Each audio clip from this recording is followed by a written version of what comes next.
Well, hello again. I'm going to go over some aspects of functional voice disorders. I have this introduction here. This cover page is a little bit different than the the set of slides that you have. It is just because if anyone wants to contact me online, this will be online for a little bit until I figure out how to use passwords and stuff for them. But just in case, I put my information. So we are going to skip to functional dysphonias, and that is, at the end.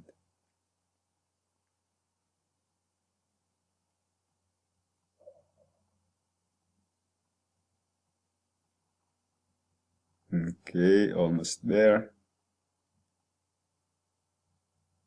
All right, so we'll look at psychogenic voice disorders. And as we explained before, on the right, psychogenic voice disorders include three categories. We spoke about puberphonia, also functional dysphonias, we're going to discuss it, and then somatization dysphonia.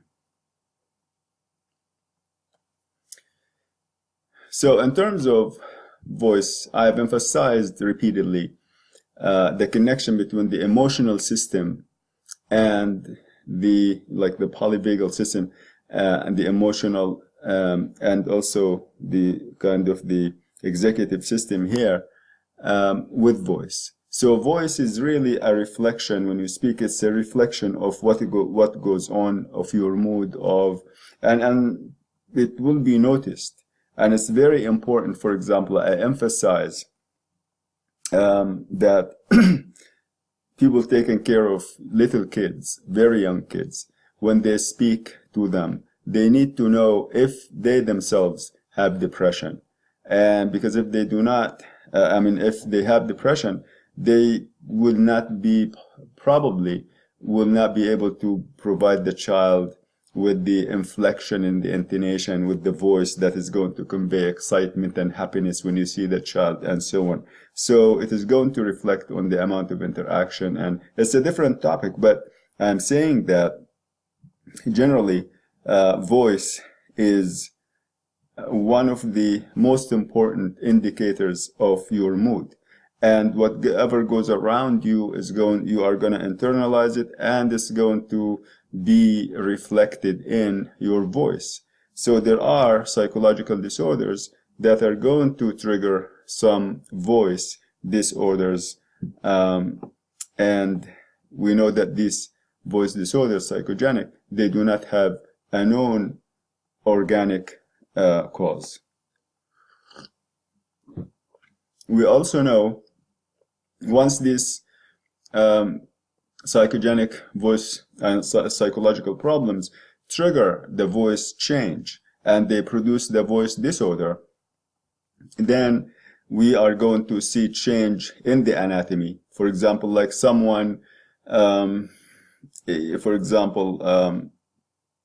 engaged or having anxiety, or having, for example, depression, and then they start to reflect that in their voice, the faulty usage of the voice and the manner that the voice is used, like elevating pitch all the time or making it lower all the time, that is going to put a lot of muscle tension, and that will be a secondary problem resulting from the psychological one. So eventually, in many cases, the psychological problems are going to trigger anatomic changes.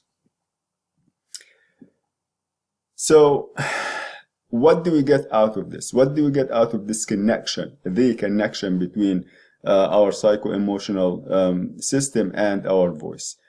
We need to be mindful that the case history that we write looks at all the details of the possible psychosocial problems that could reflect or could affect voice, and then we ask about their history. It is important that we identify the cause, because the cause is going to enable us to provide the right treatment. And in some cases, if you do not identify the right cause, you will not be able to treat the problem in that case, and you might even cause more damage.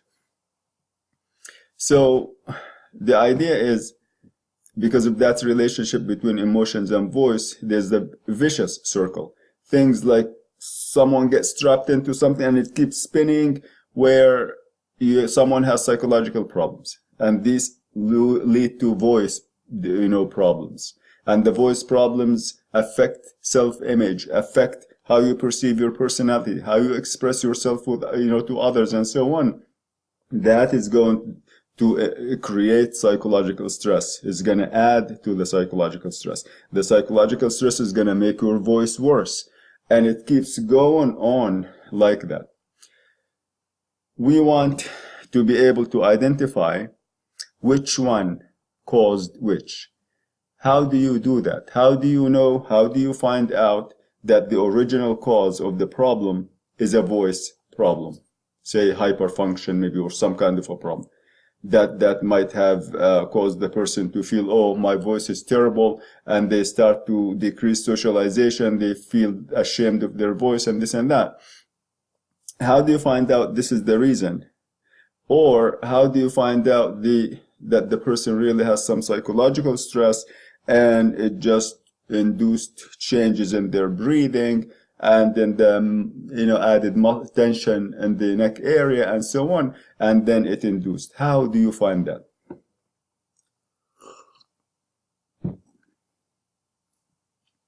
Of course, it is one important point to note here is in your case history. You want to ask about the onset. When did you first notice, the voice change? When did you first notice that you had anxiety or had a depression?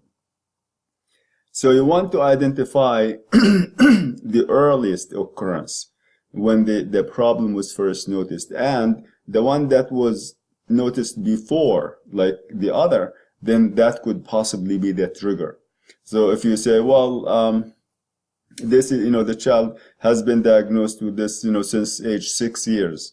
It doesn't mean even that when the child was diagnosed, that they started having the problem then. It could even go beyond 6 years, and it happened to be identified, then. So then, when did you start to notice the voice problem? Oh, it was just maybe a couple of years ago, or a few months ago, after this or that. So it's very important to ask about this, in the history generally. Is there a history of anxiety? If yes, is it diagnosed, or is it that you feel that, no, you want something that is diagnosed by a specialist? Is there a history of depression? Any other psychological problems that have been? And then you ask about what they would observe in their house. That's presuming that you speak about, for example, a child. But in terms of the adult, you want to find out, how do you spend your day? Walk me through your day. You wake up at 5 o'clock in the morning, do this and do that, come back, go to work, and then you go and continue speaking and about trying to see spontaneously if there are possible causes that would trigger stress. And then you would ask the patient about his own perception of stress, and then what they do to relieve that stress, because you want to find out if that strategy is working or if it is not. And then, excuse me. So you want to tease these out by very smart questions. There are many questionnaires out there, but the best questions you ask are the ones that you develop and that you ask to that, patient, because we are going to treat a patient as an individual, as a unique, and patients have their own unique, things. And in some cases, you will find strategies that will work with this patient who has, say, vocal nodules.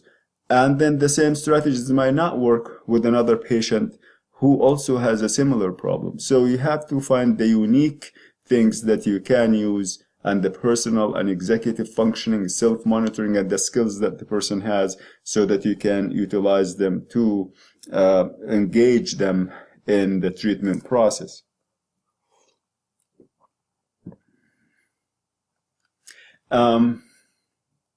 So again, we want to determine the extent of the problem. How severe it is. Is it mild? Is it moderate? Is it severe? Is it mild to moderate? Is it moderate to severe? And we want to also look at different situations. If someone has a problem and, for example, in the school, the child, his voice or her voice go this way, or the teacher, and then they go out to, say, a restaurant. They don't have a problem. They go to this place or that, or they even go to a particular person. So, if someone has a voice problem and it keeps changing, they might not have it in different situations, then that is a psychogenic problem, because an organic one, the tissue doesn't disappear. When you go from one location to the other, it doesn't make sense that you can speak well here and then you wouldn't speak well in a different situation. So, first condition that we are going to speak about, and we touched upon it quite a bit, is puberphonia. We know that the hormones, sexual hormones that are released by the hypothalamus into the pituitary gland, at the time when the boys, for example, are going to change into young adults, like the physical body maturation, and girls as well. So puberphonia typically occurs in the last year of adolescence. What's the difference between puberty and adolescence, by the way? I'd like you to think about it and tell me in class what the difference is, and then we'll discuss it. So, especially the last 6 months or so, and the problem just comes up where the majority, overwhelming majority of the cases are in young boys, and it is sometimes called mutational falsetto. The idea is, if someone has a psychological problem, and that problem is somatized, it triggers physical and physiological changes. For example, physiological is to make your voice, your vocal folds work in a certain way, to make your vocal folds, instead of being relaxed and producing your normal pitch, to make them tense, increase the tension, and thin, to change their physiology, how they function. But when you test at rest, you might not find, for example, signs of vocal abuse or nodules or, physical signs.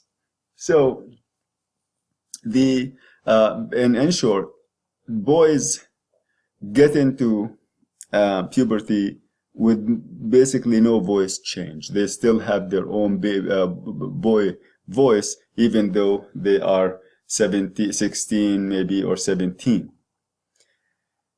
And the consequences of this are tremendous. And we watched the video more than once with Lenny, and how he spoke about that effect and how awful it is. You have to keep in mind, and all of us passed through this stage of adolescence. Mine was like a million years ago. But that period of time is extremely sensitive. People are extremely sensitive about the perception of how others perceive them. So everything is about socialization and what others think about me and all of this. And now you have someone with a physical body that is, quite developed, and larynx and everything, and they speak in a high pitch baby, like a boy's voice, much younger, to 11-year-old or 12-year-old. So that puts a tremendous stress on young men. And the amazing thing is that it takes one session, maybe 2 sessions, and the problem is just treated very effectively. So, and also may occur in girls, but rarely. Remember, the average fundamental frequency of a young, for a girl, like say, up to 13, 14 years of age or so, it's about 270. And when they develop into adulthood, like that puberty stage, the vocal frequency decreases, keeps going down to about maybe 250 or so by age 20 or something like that, and then it starts to decrease further. So the average adult female, and that is different range ages, that is going to give you about 225 hertz or 220 hertz. So you could generally, honestly say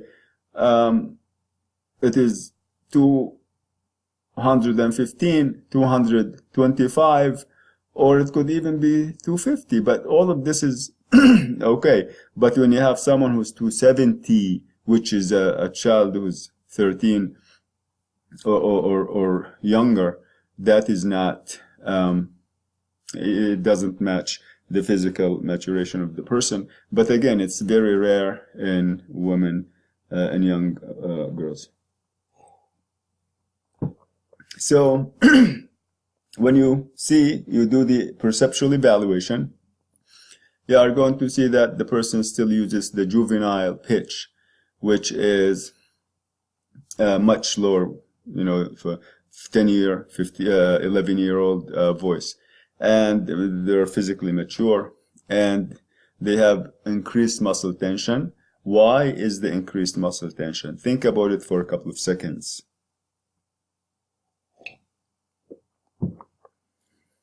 So now you have the young man with a massive larynx, massive vocal folds, and his pitch is very high.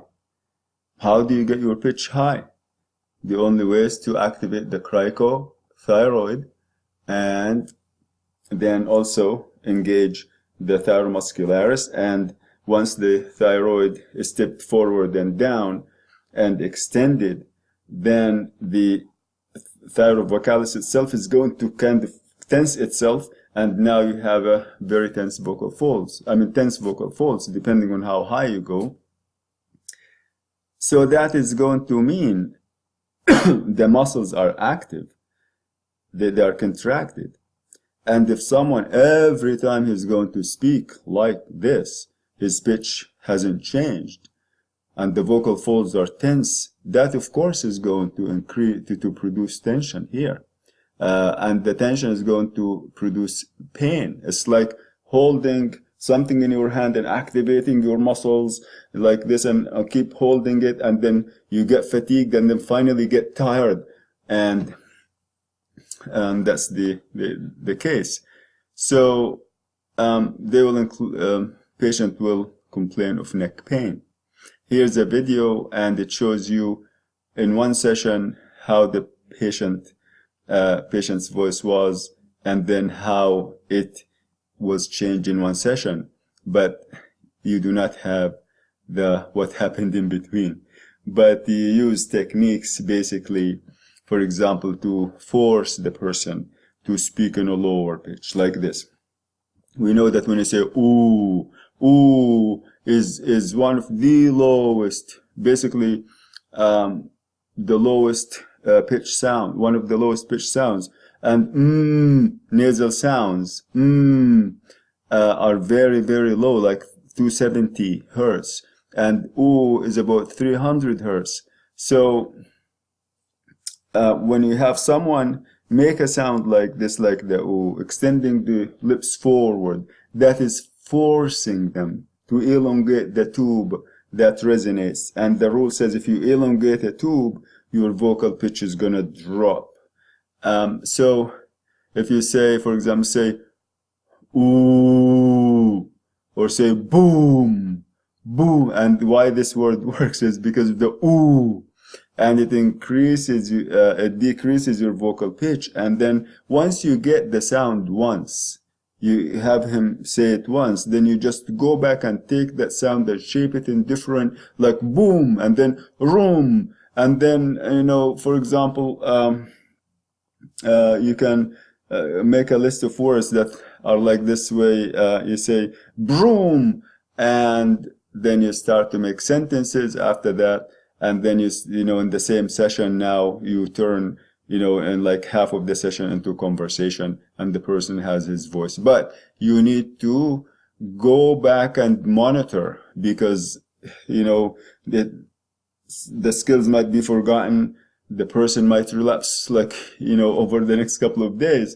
But you just want to do a follow-up session or two to make sure that the voice has stabilized. Only in rare situations you will find a complex case that might require a referral to a psychiatrist or a psychologist. Even after that, there is no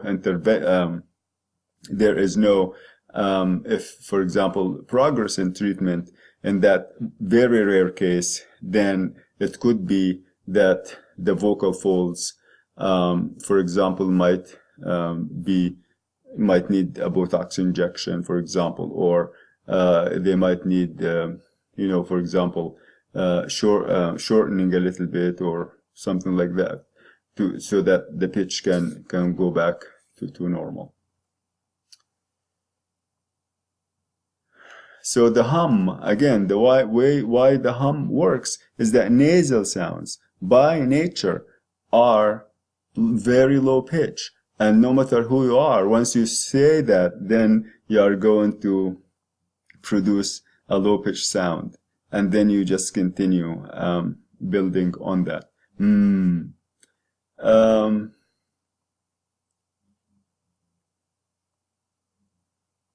Okay, why do we focus a lot on the cough? Of course, the cough tells us if you can cough, then your vocal folds can move, can do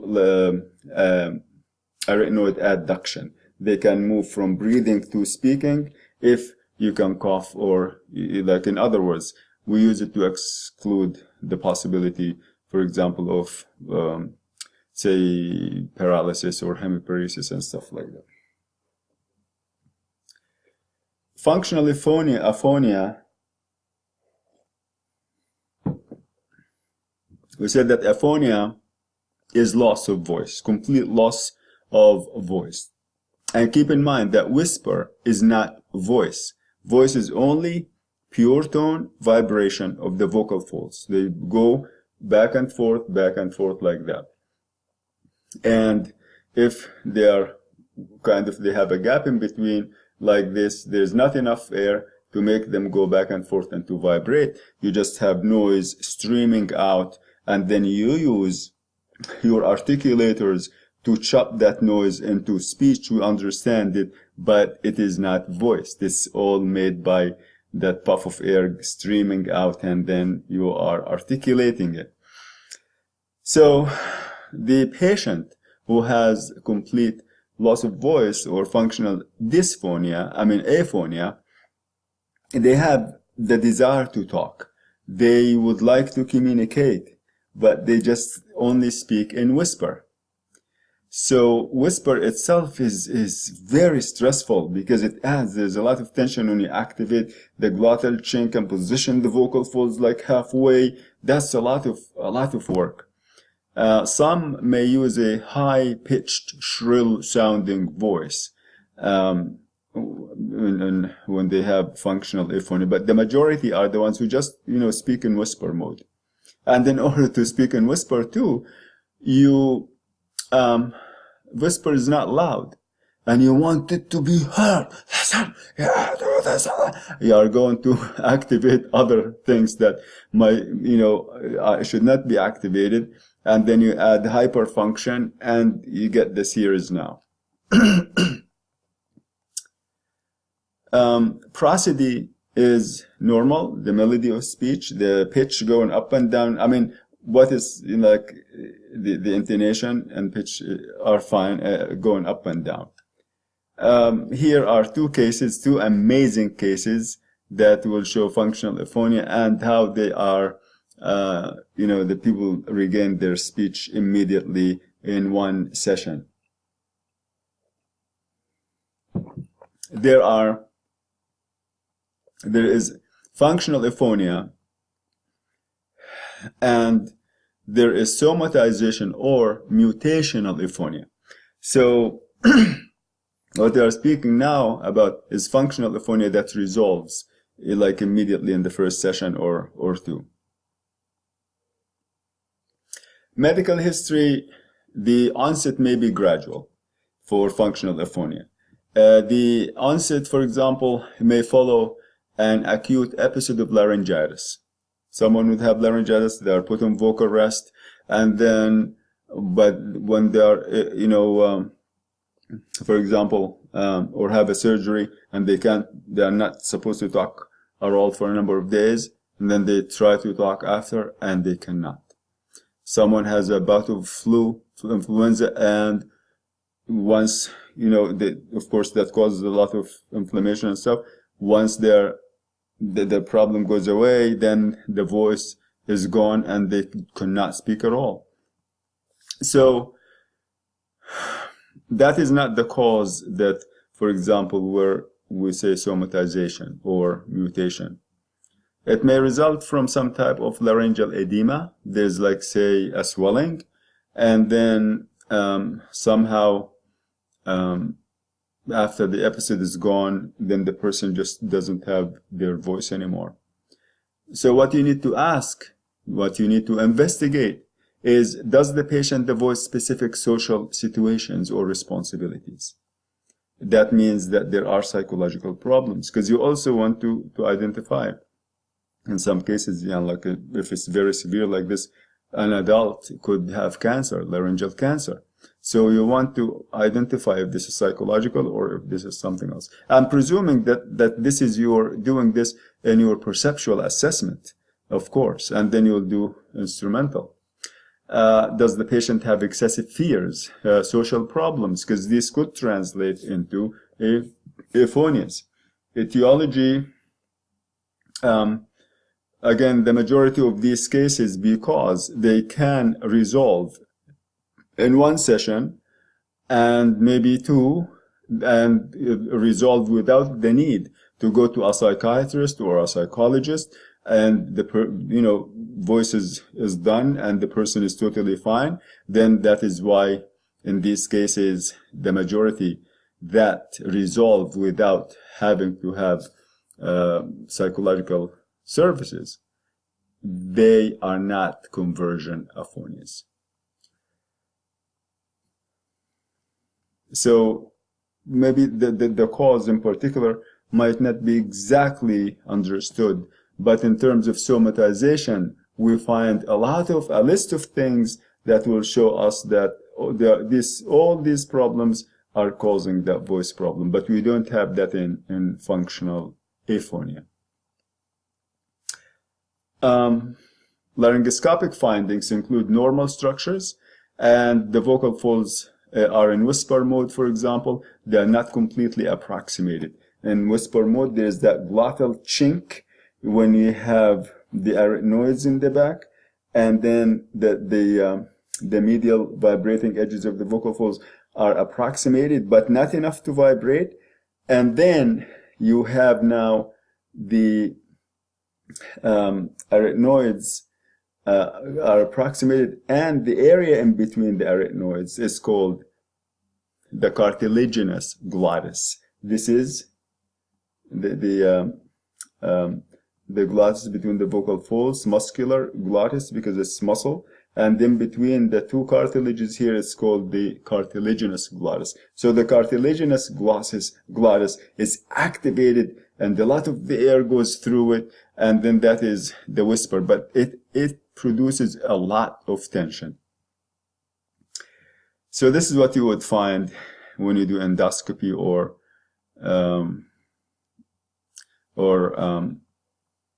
stroboscopy. In terms of perceptual features, they include, for example, you want to look for vegetative laryngeal functions, and all of them are present in functional aphonia. For example, the person can clear her throat. Clearing means you bring your vocal folds together and you kind of keep them and almost like rub them against each other and then expel something that's beneath them.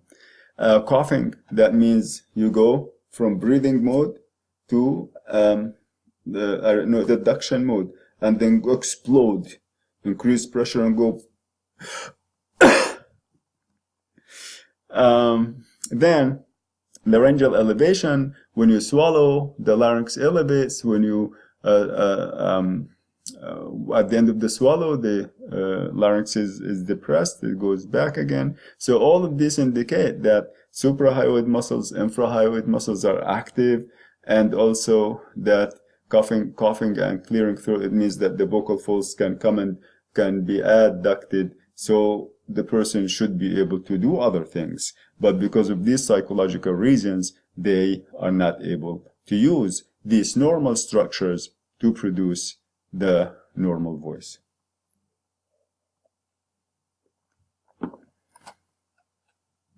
Clinical observation. You watch, you observe what the person is doing. Do you notice that the larynx is excessively elevated? And the thyroid cartilage is closer to the hyoid bone than it should. So that means there's a lot of tension. And when you try to manipulate the larynx, it doesn't move much to the left or to the right. It is more kind of fixated because of that tightness and muscular tension. Management, first, the techniques used can restore voice in one session for the most part. You might need another session to follow up, but for the most part, just one session. The underlying cause, for example, must be addressed first. Right after, the underlying cause must be addressed right after. And, if there is a significant emotional event or emotional trauma that might have led that, have caused that, then you need to immediately refer the person after so that they can talk and they kind of go through the therapy. There's kind of, in terms of the procedures, what you do, for example, to actually get the phonation. First, you have the person cough. Cough. That means the person doesn't have vocal fold paralysis. The person has normal adduction. Clear your throat. Try to have them hum. Hum a song, for example. That means your vocal folds are vibrating, but you are nasalizing that vibration. Then, what you do is, for example, when you have them cough, you could have them cough.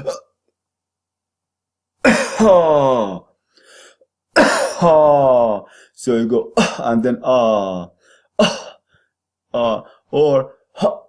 like if you compress their abdomen just from the back, like come behind and hold and against their belly, just pull in like you are doing the Heimlich maneuver. The person goes and then you say, when you come to that, release it into the sound or to the sound e and then once they do that, you can shape it into a word like I, and then I am, and then just in a minute or two, you'll be amazed, and the person just regains their voice, and then immediately they start talking, and now you need to provide assurances. Okay, great, wonderful, your voice now is back. Your voice now is back, because they are the expert and they got their voice, and they need to be assured now. They are not going to walk out of your room or your office and then lose their voice back again. No, you got your voice back, and now you kind of have a conversation, and kind of provide more assurances that that's it. And then in some cases, if it is too complex and you can't, which is very rare, what you would do is you could use masking. I think most of you have watched the movie The King's Speech. That technique that the person who was supposed to be the speech pathologist then, the voice therapist then, or the speech pathologist back then, had him use masking. He had him listen to music and noises, and he said, read. So he kept reading. The king stuttered very severely, and then he had him reading. And when he was listening to the noise and he was not monitoring himself or hearing himself speak, his speech was perfect. His speech was fluent. So that, of course, points to the psychological component of stuttering as well, but that's a very complex area. So the situation of masking works the same way. In masking, you have the person listen to some noise. It could be what we call white noise, like this, shh, and like car noise, muffling, noise that muffles your own speech. And you, like for example, it distracts you and makes you listen to this and not to your own. And then when you are not monitoring your own voice directly now, and you as a speech pathologist listen to the person, then the person's voice just immediately comes back. So you could say, okay, I want you to read, and the person reads, a story, one of our famous stories, the Rainbow Passage or something else. And then as they are reading, you turn on, you have the headphones, and they read, and then you turn on the masking halfway while they are reading. As you turn on the masking, then immediately the physiology changes and the person starts to talk in a voice that is totally normal. And then as they are speaking, you, without telling them, you put off the sound, and they continue speaking, they hear themselves, and you just say continue, and then you continue speaking, they continue speaking, and then you say, now you got your voice back, and then you shift into conversation. So it is amazing how effective this is, and how you can, in one session, as an SLP, as a speech language pathologist, you can change someone's life. That is, just imagine if you can't talk for a day. It is just so limiting, and it is one of the most rewarding experiences when you have a patient like this. So there are no structural findings. And in terms of perceptual findings, you see that the patient, for example, you ask and see if inhalation, exhalation, regulation, if these are a factor, for example. You want to see if the person speaks at the beginning of the inhalation exhalation process, or in the middle, or towards the end of the exhalation process, because all of this is going to have to do with the air pressure and the amount of air that you have. If it depends on, it will determine your vocal pitch, in other words, and how you space your sentences out. If you don't have too much air, you cannot continue going and finish a sentence. You'll be stopping every phrase, or sometimes every couple of words, and stopping to take a breath. You ask, for example, does the person, or you try to find out if the person's voice changes in different situations, but also if the person now we're speaking about functional dysphonia. Dysphonia, the loss, a voice disorder, but there's voice. So you want to see if the person changes the head position. Do they does the voice change? If the person changes their posture, does the voice change? If the person changes jaw opening or mouth open. So making some changes like these, if you make some changes and the voice is better, then you say that's functional dysphonia. If the dysphonia is organic, then there's no way it can change if you do it this way or that way. You ask, is the tongue too far back? You observe, is the tongue too far forward? Are there any signs of hypernasality? So all of these things should be part of your what you try to find in your perceptual evaluation. These are questions you need to answer in your perceptual evaluation to identify a functional dysphonia. The voice again is there, but it is not a normal voice. Patient complaints when they have functional dysphonia, typically these are the complaints: weight loss, difficulty swallowing, they have pain in the neck and the throat, and they have excessive coughing, and they have a lot of somatic complaints, like body physical complaints. So, for example, I have pain here, my shoulders ache, the joints, my TMJ. So there are other issues involved. In terms of perceptual assessment, you want to find out, for example, if the voice, how the voice is in different situations. And as I mentioned at the beginning, if there is someone who speaks normally in a situation and doesn't speak normally in another situation like a normal voice, then that is psychological. Because you can't have a mechanism, for example, that is injured or has a mass on the vocal fold that is going to change from situation to situation like that. And then you need to ask the patient to imitate certain pitch levels, like go and say, like from the lowest pitch, and then you keep going and try to stretch it from the very lowest, and you try to slow and stretch and go slowly to the very, very highest. So that is your pitch range. And if someone has a real, a voice disorder that is organic, for example, they will have a restricted pitch range. They have very low pitch, and they shift immediately to high pitch, and they can't even go very high. And then you want also to, these probes, as you remember, these are techniques that you try, basically stimulability techniques, to see how the patient responds to them.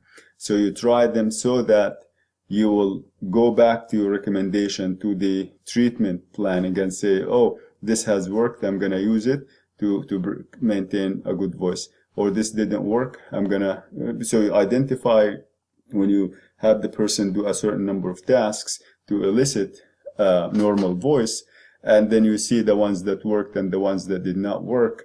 And these are effective, the effective kind of probes that usually we would use in these cases.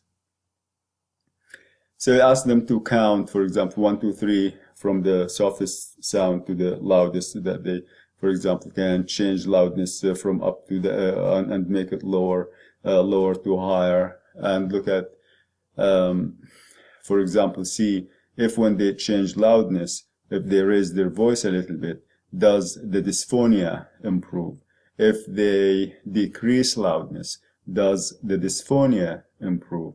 If they increase or decrease pitch. So you find the optimal situation for them, and if that works, then you are going to use that technique until they get used as they speak. They maintain this pitch and this loudness level that you found out that would work, and then you maintain it with exercises until the person gets used to it and they can maintain a good voice. So your goal for functional dysphonia is to synchronize phonation with the initiation of expiration. Remember, there are a lot of breathing problems because of the tension that is going to be taking place here, laryngeal muscles, neck muscles, and then you will find the abdominal muscles. So there's a lot of tension in these areas, and you want, and that this tension, especially in the thoracic and abdominal areas, that is going to kind of alter the breathing, the normal breathing process. And for this reason, you want to synchronize inhalation with, the initiation of voice. Where should you, if the voice is too low, for example, that means subglottic pressure is decreased. They don't have enough air in the lungs to build up pressure. And this way, what you'll do is you would have them initiate phonation right after they inhale. So they have a full amount of air that they have, and then as they start to exhale, they start to talk. If the voice is too loud and there's a lot of pressure beneath the glottis, then it means release a little bit of air. You don't speak immediately after you inhale. Release a little bit and then you continue then, and that decreases the loudness. It enables you to control vocal loudness better. So you want to also see if the person takes in too much air, for example, before they speak, before they inhale, do the speaking during exhalation, or if they just take too little air. And you want to find the optimal amount, of course, so that breathing will be normal will be that kind of cycle that is back and forth with the duration, for speech, 10% inhalation, 90% exhalation. For more normal breathing, it's about 40 to 45% taking in air, inhalation, and then 50 or 55% exhalation. If the volume is too low, for example, that and the person has medial compression, that means that the adduction is not fully there. And that means that as the person speaks, the vocal folds are thick and heavy, and they're going to vibrate, for example, at a low pitch. And also, if the edges are even or too much air leaking out, that's going to give you the harshness and the roughness. When the volume is too high, that also may alter pitch. For example, we spoke about the vocal fold fundamental frequency and how this vocal fold frequency is going to resonate through the vocal tract, and we have the harmonics. So if you alter fundamental frequency, you are going to alter the harmonics. And in some cases, some of the harmonics are skipped altogether. So be aware that when you work on these pitch changes, that is going to also produce vocal tract resonance changes. Also, we use manual circumlaryngeal manipulation. Basically, circumlaryngeal is like in a rotating kind of manner. And you just go like this and move from side to side like in a circular manner. And also we work on looking at resonance, for example. If the person has any, like if it is hypernasality, or how vocal resonance, if it's functional the way it should. Otherwise, we might see if it is not normal because the tongue is too far out, or the tongue is too far back, or the jaw is not opened enough, and so on. We can work on this to modify resonance in that case. I remember resonance, doesn't have to be directly associated with the vocal folds, except that when the pitch is going to translate into harmonics, and if the pitch increases or decreases, that's going to translate into a different set of harmonics. But resonance is not caused necessarily directly by vocal fold pathology. Resonance is by the velopharyngeal cord and by the vocal tract generally.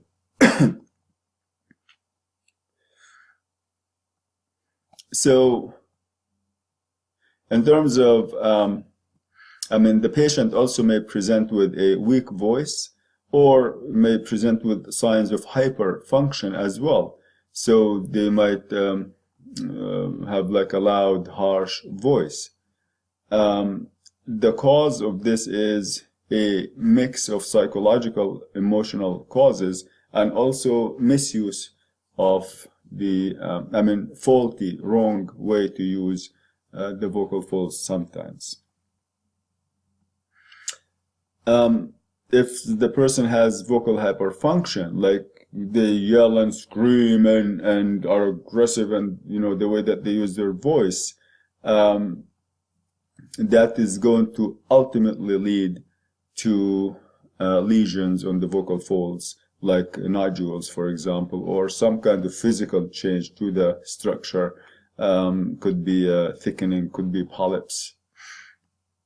So in that case also, these growths, these abnormalities are going to prevent the glottal margins from fully closing or sealing the airway, fully adducting. They will have different spots, that are blocking that closure and causing the air to escape. And the more of these spots, where the vocal folds cannot meet, the more points where you have air leaking, and then you have all kinds of noise because of the air that's escaping, and that is vibrating with the vocal folds, and it's going to create that harsh voice.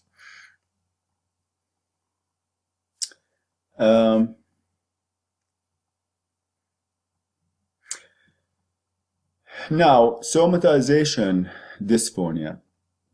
As I mentioned previously, when someone has some kind of psychological problem that translates into or leads or triggers the physical and physiological changes, and it will basically be accompanied by all kinds of problems. But somatization dysphonia, another name for it is mutational dysphonia. Like something mutates into or changes into something else. So something psychological changes or mutates into physical symptoms or physical problems. So typically, the somatization dysphonias, typically they are accompanied by a wide range of symptoms, physical symptoms and physiological symptoms that are triggered by these psychological causes. For example, the person, and also all these problems that are associated with the dysphonia are even greater and more serious than the dysphonia itself. So almost like the dysphonia is, secondary, of course, but it is not the most serious problem the person is having. So symptoms the patient would complain of is laryngeal pain. We know what are other disorders, voice disorders that have laryngeal pain. So you put all these like vocal nodules, vocal hyperfunction, puberphonia. You list all of these. Yes. Okay, but we still don't know, for example, if this is somatization, if it is if it is functional. So what can we do? Look at the other symptoms. Okay, the person complains of neck and or shoulder pain with stiffness. Okay, who else? What kind of disorder also presents with that? And then as you keep going through these symptoms, you are going to find ones that are just unique, or a combination that is just unique to somatization dysphonia. For example, shortness of breath, extreme vocal fatigue, depression. So these symptoms, again, tend to be more severe than the dysphonia itself, and there's no physical evidence of an abnormality. The onset, then, that is one key aspect that's going to enable you to tease out, which dysphonia the person has. The onset is late adolescence, and it continues sometimes, and it continues into adulthood. So it is not something that a person is born with. It's not something that tends to kind of occur mostly at that particular time. The voice, when you kind of listen to the voice, the person has elevated pitch, and they have decreased signal-to-noise ratio, and they have normal vegetative laryngeal functions. That means they can cough, they can clear their throat, and so on. What is signal-to-noise ratio? There are different usages of this, but in voice, when you say to the person, say, for example, ah,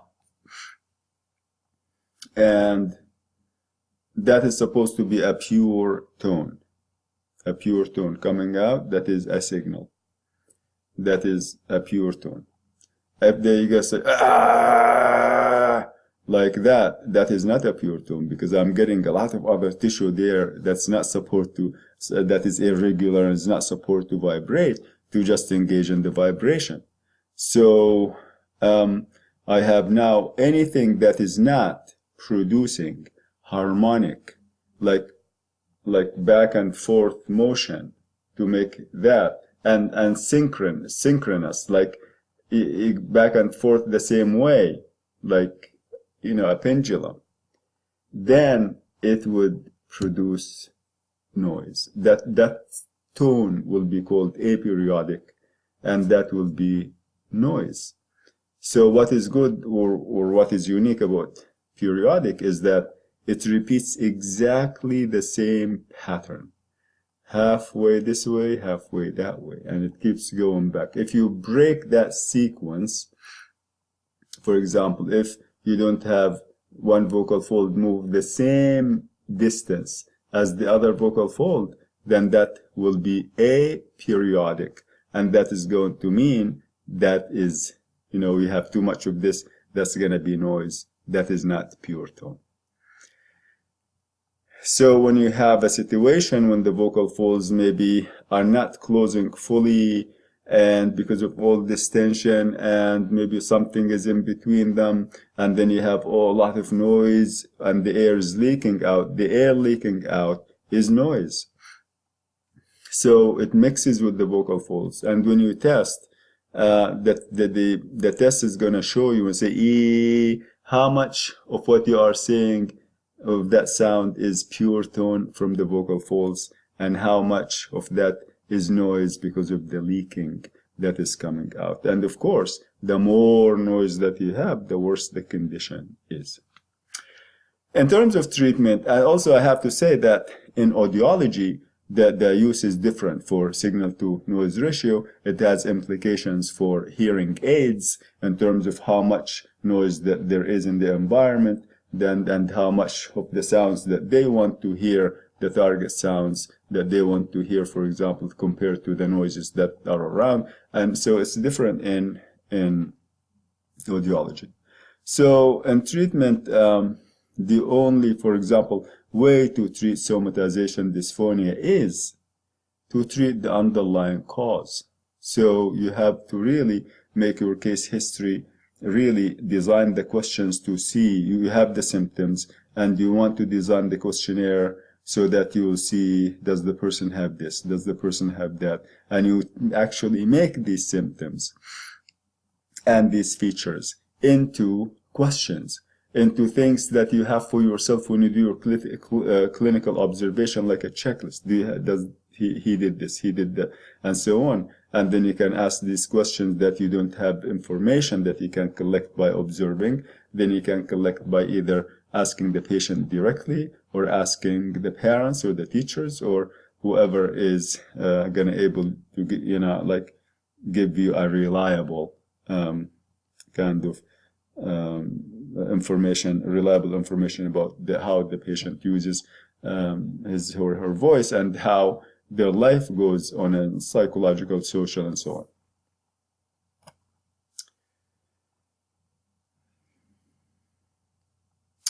Okay, so I hope that you found this helpful again in reviewing your the material. And if you have questions, you know how to reach me. Thank you, and we'll see you next week.